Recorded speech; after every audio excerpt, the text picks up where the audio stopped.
ये जो जैव अधिकार है उसको पेपर में पूछा जा चुका है कि जैव एकाधिकार क्या है या बायो पेटेंट और जैव डकैती क्या है, ये पेपर में पूछा जा चुका है। तो ये क्या होता है बायो जो एकाधिकार, जैसे कोई भी व्यक्ति है जो क्या करता है, किसी भी फसल है या जंतु का क्या कर देता है, आनुवांशिक रूप से विकास करता है, तो ये इसी का कहलाएगा, किसका, इस ए का, है ना।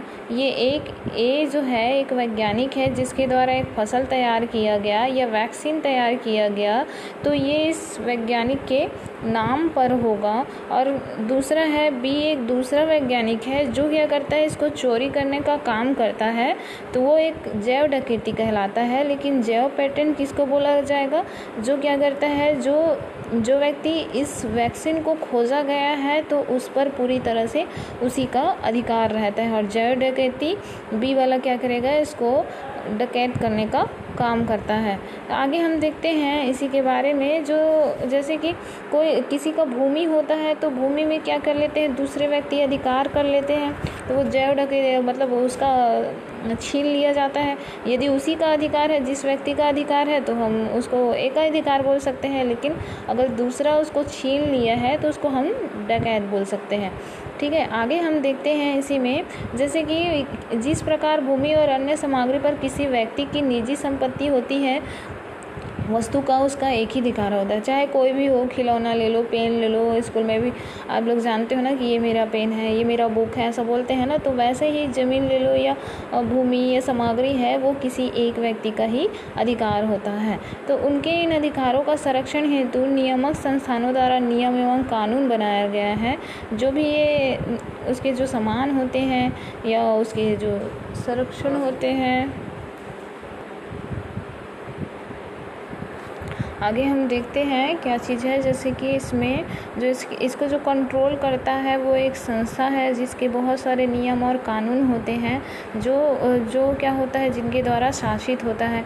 जैसे इसमें बता सकते हैं आप क्या चीज़ है, जैसे बुद्धि और ज्ञान का उपयोग जो है, सूक्ष्म जीव है, पौधे हैं, जंतु है, उनके उत्पाद द्वारा अधिकार आविष्कार किया जाता है, जो बौद्धिक संपदा और अधिकार कहा जाता है, क्योंकि वो उसने ढूंढा है तो उसी का अधिकार होगा, किसी और व्यक्ति का अधिकार नहीं हो सकता है। तो उसी को कोई और व्यक्ति के अगर अधिकार ना करे, इसलिए क्या बनाया गया है, अलग अलग कानून बनाए गए हैं, संस्था बनाए गए हैं।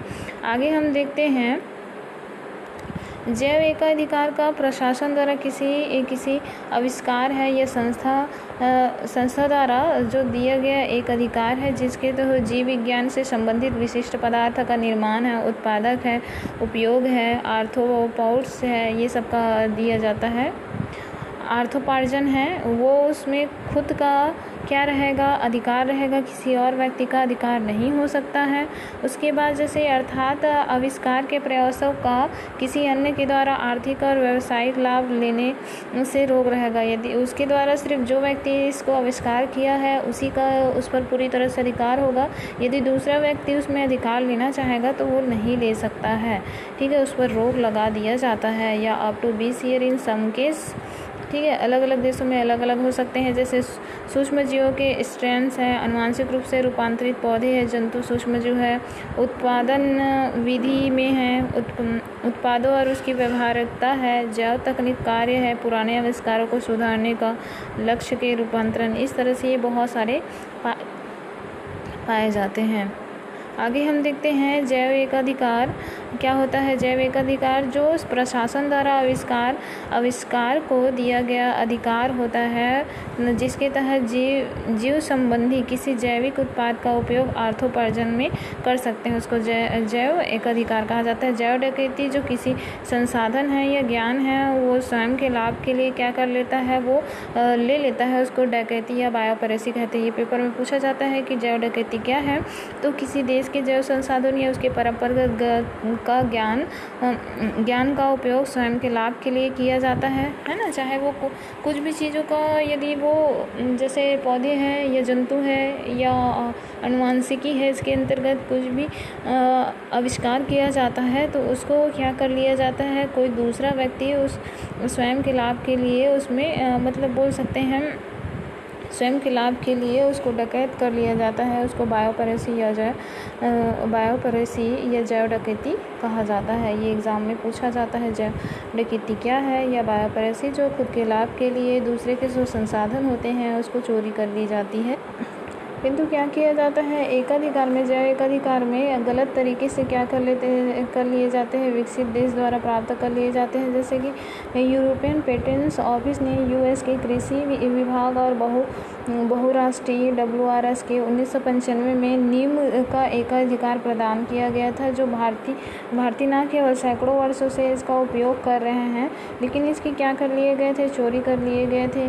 जैसे इसके किसानों के परंपरागत अधिकार है, नीम का कीटनाशी के रूप में उपयोग, उसका हनन कर लिया गया था, जो लंबी समय तक कानूनी लड़ाई के बाद 2005 में इससे निरस्त कर दिया गया और भारत को दे दिया गया। जैव डकैती में एकाधिकार प्राप्त किए बगैर किसी दूसरे के जैव संसाधनों का अपने लाभ के लिए उपयोग किया जाता है, उसको जैव डकैती कहा जाता है। ये बहुराष्ट्रीय कंपनियां होती हैं जो पिछड़े किंतु विविध संपन्न गरीब देशों में परंपरागत ज्ञान का उपयोग करते हैं, गलत तरीके से उपयोग करते हैं और अपना अधिकार जमा लेते हैं। जैसे कि भारत में धान की विश्व में सर्वाधिक विविधता पाई जाती है। सबसे ज़्यादा जो धान की विविधता है, अलग अलग प्रकार है, वो भारत में पाई जाती है। जैसे बासमती चावल है, जिसका महक और स्वाद बहुत ज़्यादा होता है। इसमें 27 प्रजातियाँ हैं, जिसमें 1977 में क्या किया, अमेरिकन कंपनी ने भारतीय किस्मों को नई किस्म के विकसित बासमती एकाधिकार प्राप्त किए। इससे क्या किया गया कि बासमती के जो विक्रय है उस पर प्रतिबंध लगा दिया गया और बायोपरेसी का यहाँ एक उदाहरण है। इसके अलावा नीम है, काली मिर्च है, हल्दी है, ये सब का भी उदाहरण है। जो दूसरे जो देश होते हैं वो क्या करते हैं, इसको अपना लेते हैं, जिस पे जैव डकैती कहलाता है, और अपना हक जता लेते हैं। फिर उसके बाद धीरे से उसमें कानूनी कार्रवाई की जाती है, जिसके बाद उसका जो जिस देश का होता है उसी देश को दे दिया जाता है। तो ये सभी क्या होते हैं, भारत के होते हैं। भारत में इसका उत्पादन किया जाता है।